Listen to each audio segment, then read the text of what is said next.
Hey there, we are talking about continuous time Fourier transform and the properties of those CTFTs.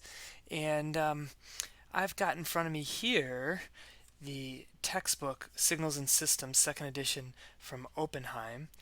And in any sort of reference material on signals and systems, be it the textbook or the internet, you should be able to find two important tables. So I want to go through those two tables today.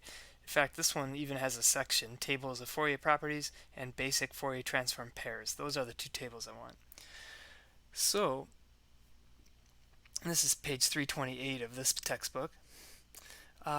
If we go to the first table, you'll see properties of Fourier transform. So you'll see one column is the property, another column is a periodic signal, right? And then the Fourier transform. So before we begin, above the dashed line, it says, okay, let's suppose that x of t has Fourier transform capital X and y of t has Fourier transform capital Y, and then it lists all the properties. So for example, linearity. If you have a linear combination of x of t with y of t, then the Fourier transform of that is the same linear combination of x capital and y capital. Time shifting. Okay, if you delay or if you shift by t0, then you multiply the Fourier transform by e to the minus j omega t0. So you see them all here, at least all of the ones that we talked about and some others, and you should be aware of all of these properties. Again, for example, here's convolution. So we just did convolution. X convolved with y has Fourier transform x times y in the frequency domain, and then the dual to that would be multiplication. X times y is 1 over 2 pi times the convolution of x, capital X, with capital Y. Here are all the symmetrical properties, right? We talked about those, and I don't want to highlight that. And then all the way at the bottom, it's not really a property, but it's a relation, and you will see that we have Parseval's relation for aperiodic signals.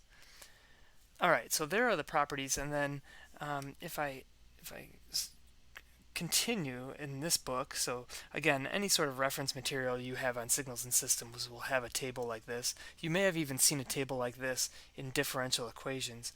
Now it's got basic Fourier transform pairs, so it's got the signal transform pair. So for example, if a signal can be represented like this, that is, if it's periodic, then its Fourier transform is 2 pi times ak times shifted impulses. So we looked at that for periodic signals, right?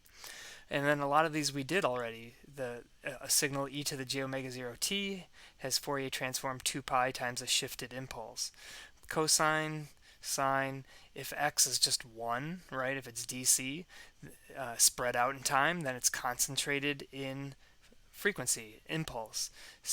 Periodic square wave, impulse train, square pulse, right? A square pulse has a Fourier transform that's a sinc function, and then a sinc function has a Fourier transform that's a square pulse. If the signal is an impulse, right, very concentrated in time, then its Fourier transform is spread out. It's 1.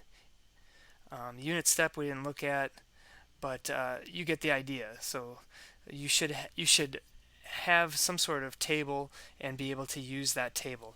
And the overall idea here is that when we're confronted with signals that are a little bit more complicated, a little bit more than just the basic shapes and the basic mathematical patterns, what we do is we try to relate those complex or those complicated signals to these basic ones, right? And if you can figure out a relationship between the signal you're looking at and the basic signals, then you will be able to hopefully use the results from these basic shapes along with the properties to quickly calculate the Fourier transform of the signal it is that you are looking at.